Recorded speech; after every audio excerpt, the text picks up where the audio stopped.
I always say to people that out of, I think it's about 300 songs that John and I wrote together, we never had a dry session.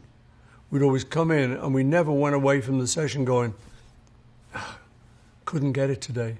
We always finished a song, which is pretty remarkable. I Lost My Little Girl. It's the first song I wrote. That was very simple, 3 chords, 4 chords. And yeah, it was real early, little kind of rock and roll thing. I got a guitar when I was early teens, and I learned a couple of chords. I learned a G and a G7, C and an F. And using those chords, I made up this little song called I Lost My Little Girl. People asked me whether it was about losing my mother at that early age, which I don't know. Psychiatrists might have a field day with that, but I certainly didn't think it was at the time, but it could have been. Yesterday, all my troubles seem so far. I woke up and I had the melody to a song Yesterday in my brain, and I didn't have any words, so I called it Scrambled Eggs. Scrambled eggs, oh my baby, how I love you. I think the difference between me and a lot of people is they often dream about music, but they don't remember it. But for some reason, this melody just kept going round and round my brain, so I was near a piano, so I kind of remembered it and blocked out some chords. A couple of months later, I put some words to it. Yesterday. 1, 2, 3, 4. When John Lennon and I were getting together, we were kind of showing each other what we'd written, and this was one I said to him, well, I got this idea. And I started off with it, and we finished it together, so it was a very early Lennon-McCartney song. Having a collaborator, one thing's great, if you get stuck with something, you can just say, what do you think of this? You know, and you can kick it around together. My song started, she was just 17. She'd never been a beauty queen. And we kind of looked at each other like, I said, I don't really like that line. So we changed it to, she's just 17, you know what I mean. Which makes more sense, even though you probably don't know what I mean. So we changed it to that, and that started our songwriting partnership. Most of it was start from scratch, but sometimes one of us would just have an idea, like of the first couple of lines, and then we'd just sit down and work it. But a lot of it, we just came in and just started talking about what we might want to write about, and then we just sit down. They were pretty quick sessions. It was normally like about 3 hours, and we'd finish something, you know, from beginning to end, with the chords and the melody and the words. You've written 300 songs. Do you ever forget a lot of the songs that you've written and you hear them and you're like, Yeah. I mean, 300 was just the ones I wrote with John. Since then, I've written lots more. And you do forget them, yeah. And that is my excuse. And if you saw my love.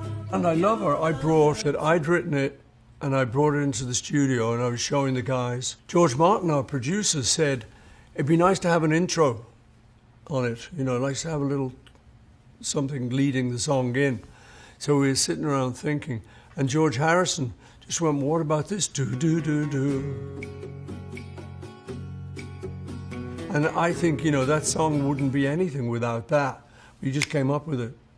So that was the kind of pace we worked at. Because nobody ever knew what song we were about to record. And it'd be me and John would know, because we were written it the previous week. But George and Ringo and the producer wouldn't know what we were. So we'd say, oh, it goes like this, you know, and we'd show them. And in the space of about 20 minutes, they'd go, okay. And then we'd just record it. So it was a very fast process. And that was a very cool move. You know, he just made up that riff. And I say, if you think about the song, without that riff, it wouldn't be half as good.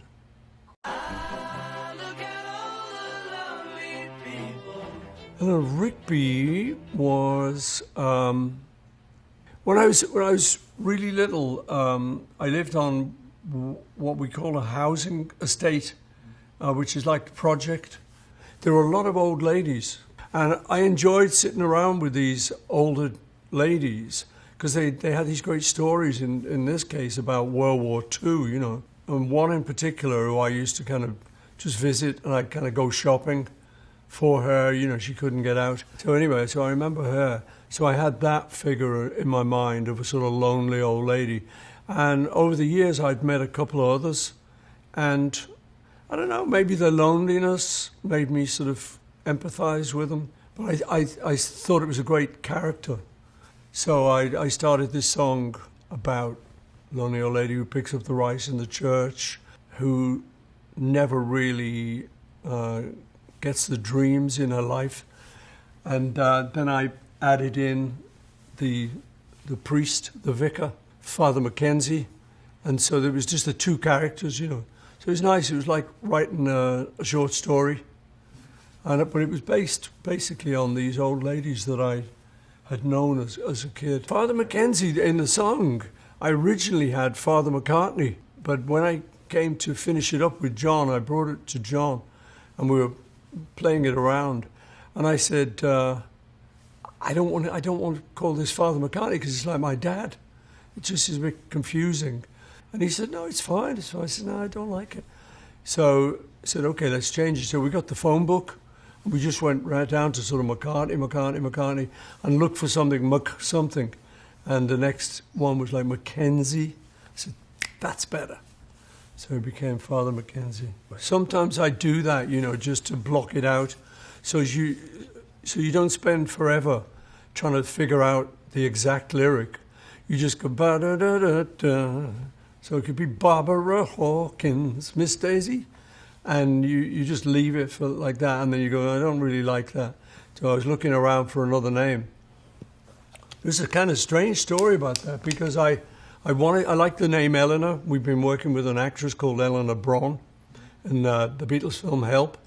So I like the name Eleanor, but I was looking for this Eleanor Papa to make the rhythm. So I was looking for this nice surname, and I happened to be in Bristol, and I saw a shop that said Rigby. So I thought, oh, great, Eleanor Rigby. So now I had the name of my main character.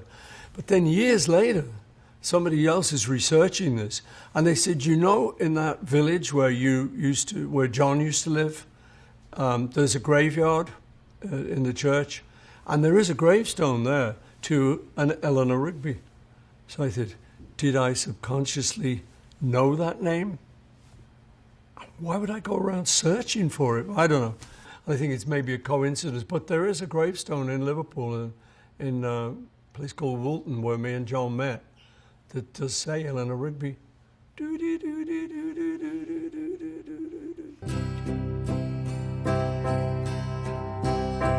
Day in the Life was a song that John had started, and he kind of had the first verse. And this often happened. One of us would have a little bit of an idea, and instead of sitting down and sweating it, we just bring it to the other one and kind of finish it together, because then you could ping pong. You know, you get an idea, and he get an idea, and oh, that's good. You know. And so I say he had the first verse. I read the news today, oh boy, and we sat in my music room in London and just started playing around with it, got a second verse, and then we got to what was going to lead into the middle, and we kind of looked at each other and kind of knew we were being a little bit kind of edgy, and we sort of said, I'd love to turn you on. So we kind of knew like this would have an effect. It worked. And then we put another section I had, woke up, fell out of bed, tried to comb across my head. So I had that section, so we put that in, and then finished the song up, and then did a big sort of epic recording of it with a big full orchestra and everything, you know, and then did that crescendo thing in the middle of it with the orchestra. which was an idea I'd had because I've been talking to people and reading about sort of avant-garde music, kind of atonal stuff, crazy ideas. And I came up with this idea. I said to the orchestra, you should start, all of you, which they're all looking at me puzzled. We've got a real symphony orchestra in London who are used to playing, Beethoven. And here's me, so this crazy guy out of a group. And I'm saying, all you got to do is everyone start on the lowest note that your instrument could play and work your way up to the highest at your own pace. Just if you want to go, that's fine. Or, that was too puzzling for them. And they're all looking at me. And orchestras don't like that kind of thing. They like it written down, and they like to know exactly what they're supposed to do. So George Martin, the producer, realized that. He kept the random aspect, but he said to the people, you should be about this note at this point in the song, and then you should have got to this note and this note. And he left the random thing. So that's why it sounds like a chaotic sort of swirl, Yeah, no, that was an idea based on the sort of avant-garde stuff that I was into at the time.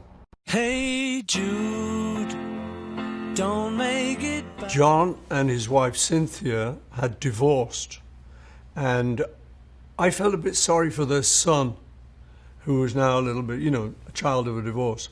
I was driving out to see the son and Cynthia one day, and I was thinking about the boy whose name's Julian Lennon, and I started this idea, hey Jules, don't make it bad, it's going to be okay. It was like a reassurance song. So that was the idea that I got driving out to see them. I saw them, and then I came back and worked on the song some more. But I liked the name Jude. I didn't realize it meant Jewish. It does. Actually, I nearly got into trouble because we put it up on a window of our shop. We had a little shop because we were into fashion, would you believe, for a while. On the shop window we put, hey Jude, so that people going by on the buses would see, what's that? Intriguing. And then it was our record. Well, I got this furious phone call from this guy, Mr. Leon, who was Jewish. And he said, what are you doing? How dare you do this? And so, hey Jude, because in Hitler's day, in the Nazi thing, Juden raus meant Jews out. So, and I didn't connect. I actually heard the name first in one of the musicals, but I liked the name. Anyway, he rings me up and he's furious. Why are you doing this? Making fun of the Jews. We got enough. Blah, blah, blah. I said, no, wait a minute. I swear to you, it's nothing like that. He said, I'm going to send my son around to beat you up. I said, hey, baby, let's cool it down. Nothing to do with that. I said, you'll hear when you hear the record. It's just a name in a song, and it's all cool. But, of course, I suddenly was alerted to the fact that it would have caused him a lot of problems because his family will have experienced that, firsthand probably. Anyway, I calmed him down, and he was cool. And his son didn't come around to beat me up. Whenever I do a new tour, I think, well, I'll just switch up all the songs. But then I go, I've got to do Hey Jude, because it is such fun. And it's great handing that over to the audience, And you know what? The greatest thing is you feel this sense of community. And in these times when it's a little dark and people are sort of separated by politics and stuff, it's so fantastic just to see them all come together singing the end of Hey Jude. So I'm very happy about that. So I keep it in the show. Helter Skelter, yeah, I heard it on the car radio the other day. I did think, wow, it is. I could see why people would think it was the precursor of heavy metal. How it came about was I had read in a music paper that The Who had done a really heavy track, and Pete Townsend of The Who was quoted saying, we've just made the dirtiest, loudest, filthiest song ever. So I was kind of jealous. I didn't hear their song. I still don't know what song he was referring to, but I went in the studio and said, guys, we've got to do a song that's dirtier and filthier and louder than The Who. The thing about the Beatles stuff was that when I look back on what we produced, there's no two songs that are alike. Whereas, a lot of record artists will find a great formula and the next three singles are kind of the same song, But we were young guys and we would have got bored doing that.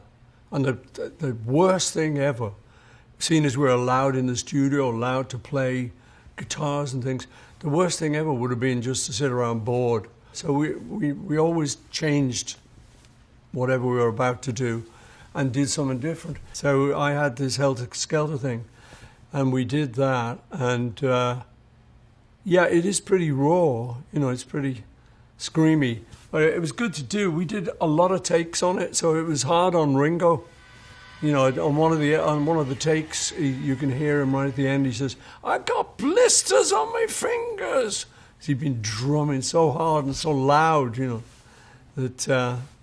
But yeah, I wonder whether, heavy metal bands heard that and thought, "That's the way to go." They're like, loud rock and roll, basically. And I know the AC/DC guys, and they're loud. Have you seen them live? Oh, baby. That's one of the joys being in a band, is you get to plug in an electric guitar and turn it up just as loud as you want. And it's such a sort of cool feeling that I could see why you'd form a group based around that idea. Blackbird singing in the dead of night. Blackbird, I was sitting around with my acoustic guitar and I'd heard about the civil rights troubles that were happening in the 60s in Alabama, Mississippi, Little Rock in particular. So that was in my mind, and I just thought it'd be really good if I could write something that, if it ever reached any of the people going through those problems, it might kind of give them a little bit of hope. So I wrote Blackbird. And in England, bird is a girl. So I was thinking of a black girl going through this, now's your time to arise, set yourself free and take these broken wings. One of the nice things about music is that a lot of people listening to you are going to take seriously what you're saying in the song. So I'm very proud of the fact that the Beatles' output is always really pretty positive. And there's hardly anything in there that sort of says, "Go and screw your parents," or whatever. It's always pretty, "Let it be," "Hey Jude," "Blackbird."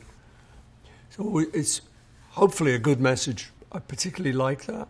And sometimes when I'm writing songs, I will think there's people out there who are going through some problems. And hopefully people out there will listen to it and think, "Oh yeah, it's not just me alone going through this. This is something, and also something I can fix." Let it be, let it be. That was another Dream song, actually. I'd been overdoing it. It was the 60s, and we were just getting crazed and stuff a lot of the time. And so I went to bed and wasn't feeling too great inside in myself. And in the dream, my mother came to me in the dream, and she died maybe 10 years previously. And so when someone who you've lost comes back to you in a dream, it's a miraculous moment, because you're with them. And your mind doesn't say, "Wait a minute, you shouldn't be here." You're just with them. And so it was really nice, because there's my mom, and "Oh, Mom," very emotional. And she seemed to realize, this is all going on in my mind, of course, but, forget that. She seemed to realize that I was going through struggles. And she said, "It's going to be okay. It's all really going to be okay." And she said, just let it be. I went, and felt great, and woke up and thought, "What was that? What?" And I remembered the dream and thought, "What did she say?" Let it be. And then I sat down at the piano and wrote the song. It had a lot of emotion because of who'd said it and my situation. So that kind of translated to the record. And I think that's why a lot of people like it. They feel somehow that kind of magic comes through. Why the piano? Why not a guitar? I don't know. You know, just sometimes you just sit down at a piano, and sometimes there isn't a piano, so you play the guitar. It's not like a formula. It's just what you fancy at the time.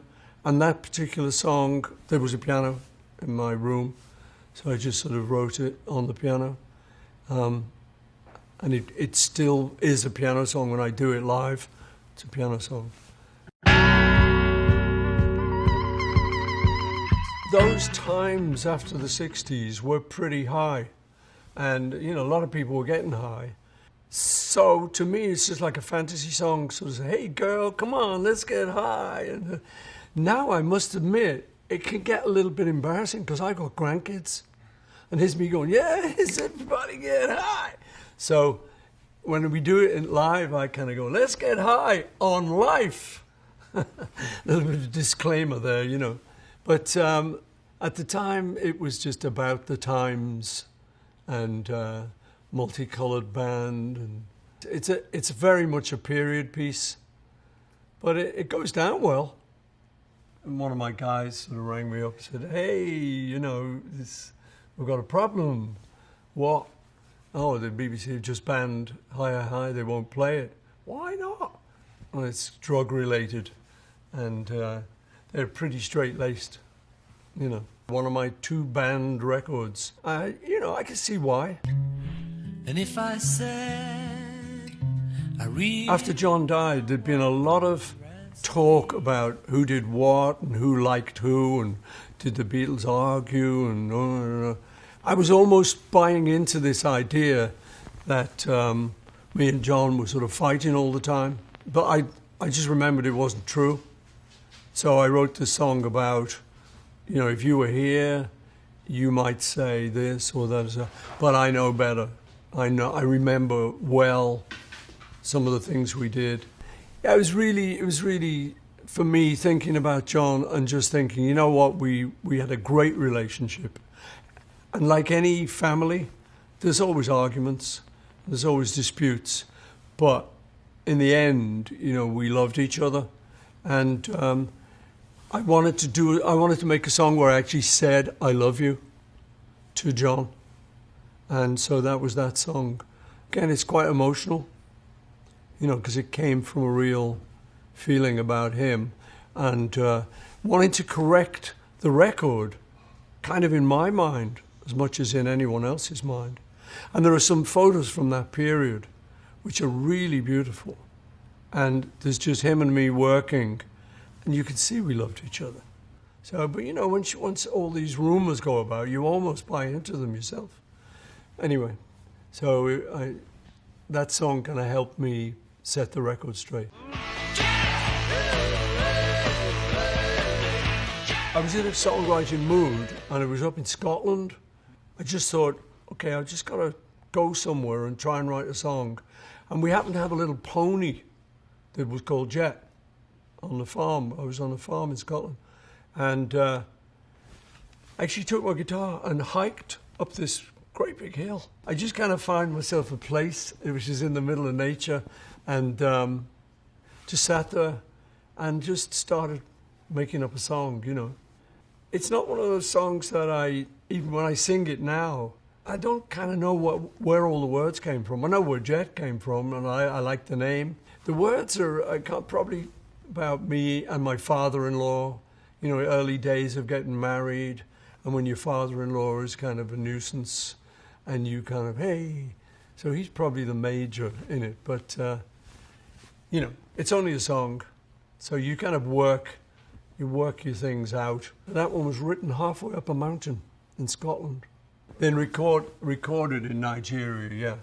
I was wondering where to record, and I fancied getting out of England.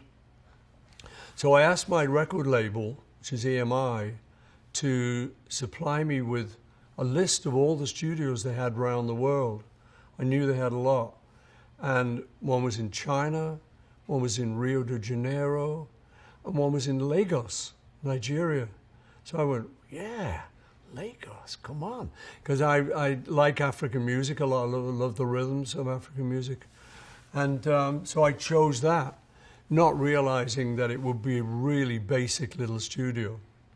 And we kind of built half the studio. They didn't have a vocal booth. You know, you go in a booth to isolate your voice. They didn't have one. So we had to explain to them, you take some wood and you do this and you get some glass and you put it in like that.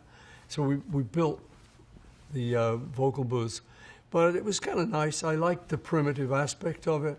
And being in Africa was pretty interesting experience. If you've got 3 hours, I'll tell you about it.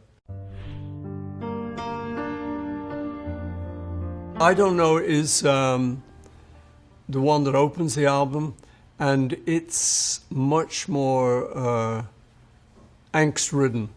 But again, you know, you sit down to write a song and you think, oh, I'm not going to write anything that's like too sad or desperate. People are going to think I'm desperate. But you go, no, people like that.